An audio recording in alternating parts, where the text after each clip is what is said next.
What is up, everybody? Welcome back to another video on my YouTube channel. And this video is sort of just going to be a little recap of all the divisional games that went on this weekend. But I'm really just going to key in on the Cowboys and 49ers game. But just to quickly go through all the games, we had the Jags going on the road at Arrowhead to play Patrick Mahomes and the Chiefs, who ended up beating Jacksonville, even though Mahomes did get injured and Chad Henne had to come in and play quarterback for a little bit. Patrick Mahomes beating the Jags on one leg, it really just adds to his greatness at that point, and he will be facing off against the Bengals next week in the Arrowhead Invitational, the Mahomes Invitational, aka the AFC Championship game, which has been played in Kansas City for the last 5 seasons. So that'll be a great matchup against the Bengals. And the other game that was on Saturday was the Giants and the Eagles, a complete annihilation by the Philadelphia Eagles. They were definitely ready for that game. They proved to be the better team, better quarterback, maybe better coach. Brian Daboll's a really good coach. I just think he's sort of limited working with Daniel Jones at quarterback, who, to be fair, did have a pretty good year. He cleaned up his turnovers, and he made a bid to the Giants to consider him as their quarterback for the long-term future, but I'm not really sure what they're going to do. So yeah, and then we go to Sunday. We had Bills-Bengals. Kind of looked like the Bengals were the better team from start to finish. They went right down the field on their first drive and scored a touchdown. The Bills kind of looked lost on offense. They didn't really know what they were doing. The whole game plan kind of just seemed to be let Josh Allen make plays and see what happens. And that's sort of been the problem with the Bills all year, and why I backed off of them entering the playoffs for my bracket, because I didn't think they weren't as smart a team, weren't as well-rounded a team as the other teams in the AFC, and the injuries on defense proved to be pretty big for them. So that's why their defense struggled in these playoffs. But the game that I was looking forward to the most was the Dallas Cowboys and the San Francisco 49ers. These teams have played each other in the playoffs a bunch of times, a bunch of classic games, a really big NFC playoff rivalry. And heading into the game, this was supposed to be Dak Prescott's chance to get revenge for what happened last year. As we all know, if we watched the playoffs last year, they lost a one-score game to the Niners in the wild card round, 23-17, after on the final drive, the Cowboys tried to do a QB draw with 14 seconds left and no timeouts. The clock ran out. They didn't know they had to give the ball to the official in order for them to be able to spike it.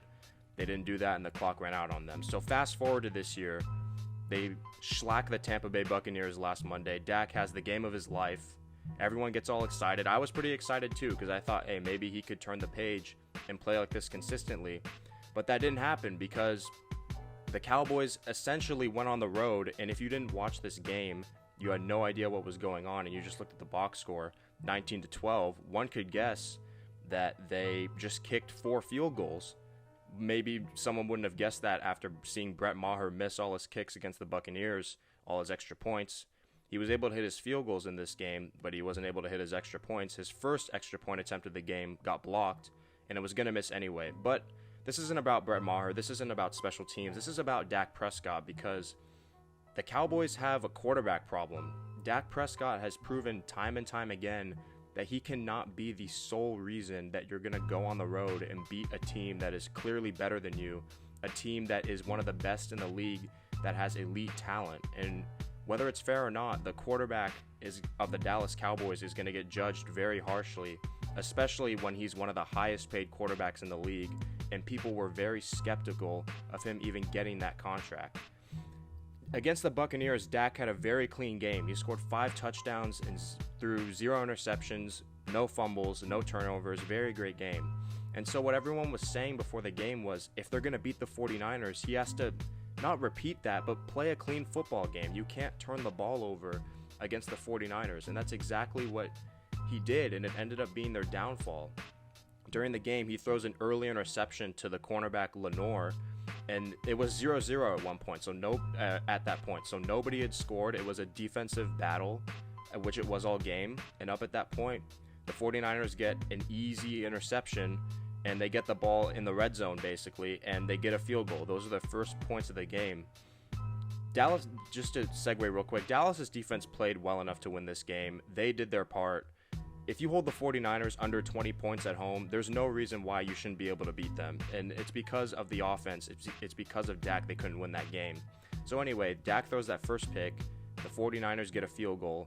And so that was the first giveaway by Dak. And then the second one came right before half, their final drive of the first half. Tony Pollard gets injured after catching a pass out of the backfield. And that was when the offense basically shut down for Dallas because they lost their explosive playmaker, their most explosive playmaker on the team, the guy that had been getting big runs, big catches for them all season long.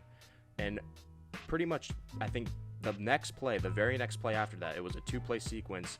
Dak force feeds a ball to CeeDee Lamb that gets broken up by Jimmy Ward, great play by him, and ends up in the hands of Fred Warner. And then the 49ers get a field goal to end the half, and the score was 9-6 with San Francisco leading at half. Those were 6 points that Dak just gifted the 49ers because he wasn't making good decisions with the football. And when you look at that drive before the drive Dak threw his second pick, the Cowboys went for it on 4th and 4 deep into San Francisco territory because they did not trust Brett Maher at all to kick any field goals. And so if you think maybe they take the field goal there and get the points, but those were points that Dak left on the board because of his decision making. And then you go to the second half. Dallas goes, I think they get like 1 or 2 first downs on their first drive, and then San Francisco is going to get the ball back. They're going to punt. And so they punt, and then Ray McCloud fumbles the punt. Kelvin Joseph, a special teams player for the Cowboys, forces a fumble, and they get the ball again in a short field, basically almost in the red zone. And so it's a goal-to-go situation, and Dallas can't convert on that either, so they get a field goal. And all season long, the Cowboys had been the number 1 offensive team when it came to converting in the red zone. They were number 1 all season long, and they could only convert 1 time the entire game. They only scored 1 touchdown. And so that's what's missing with Dak in the playoffs against really good teams. The numbers that they put up in the regular season, the flashy passing stats, the number 1 offense, all of that stuff, it doesn't travel in the playoffs. It doesn't show up when it matters most, when you need it to the most. And I listened to Colin Cowherd a lot. I listened to his take after the game. He said when he was watching that game, Dak Prescott and Brock Purdy, it didn't seem like there was much of a gap at quarterback. Granted, Brock Purdy is in a much better situation when it comes to coaching and personnel, but it's not like it's that much better. The Cowboys have a lot of talent around them. And so Purdy isn't really asked to do much, and so he's able to make good decisions, follow the game plan, and win games. And that's sort of what they're still asking Dak to do in Dallas, but sometimes when it all falls on his shoulders, he can't be the guy to carry you to a win. That's not the type of quarterback he is. That's not the type of quarterback that Dallas was getting when they drafted him in the 4th round in 2016.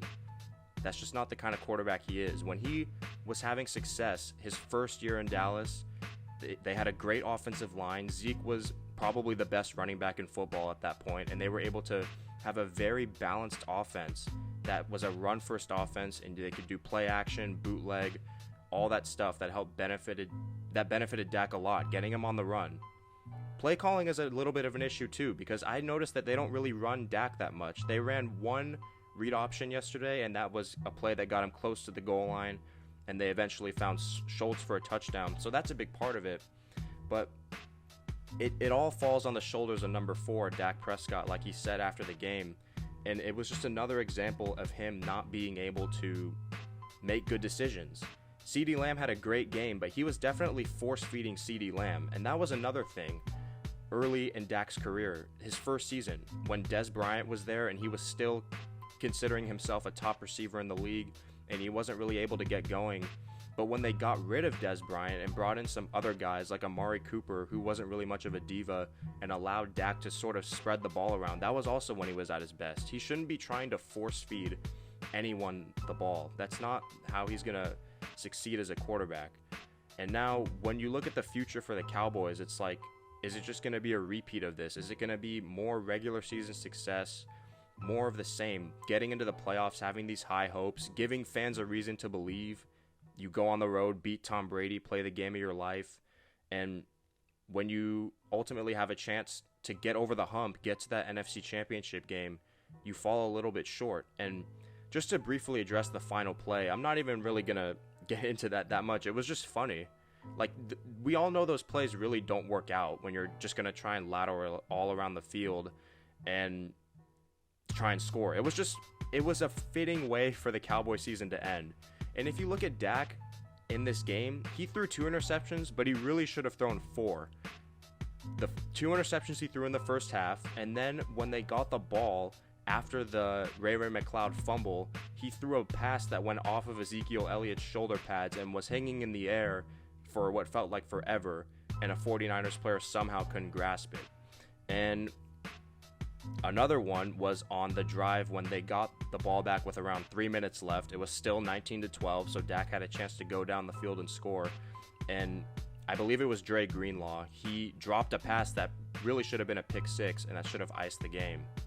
And so this year, Dak's decision-making as a whole just wasn't good. He did get injured in the first week of the season, and he still led the league in interceptions. He played in 12 regular season games, 2 playoff games, so 14 games total, and he threw 17 interceptions. That's just absurd. You can't have that. And so that was ultimately the downfall of their season. Like I said before the Buccaneers game, the habits that you have in the regular season, they follow you into the playoffs, whether they're good or bad. And they eventually be the reason you win or you lose. And the reason they lost was because Dak Prescott turned the ball over, couldn't make good decisions, they couldn't get the running game going, and that was it. When the Cowboys run the football more than they throw, they're a very good team. Then all the numbers tell you that. Dak's win-loss record when they run the ball more than they throw it is really good. I don't know what it is off the top of my head, but when they pass more than they run, it's not the recipe for their success. All the numbers tell you that. And so another year of disappointment for Cowboys fans, another year of thinking about what could have been, and I guess they'll just have to look forward to next year like the fans in Dallas always do.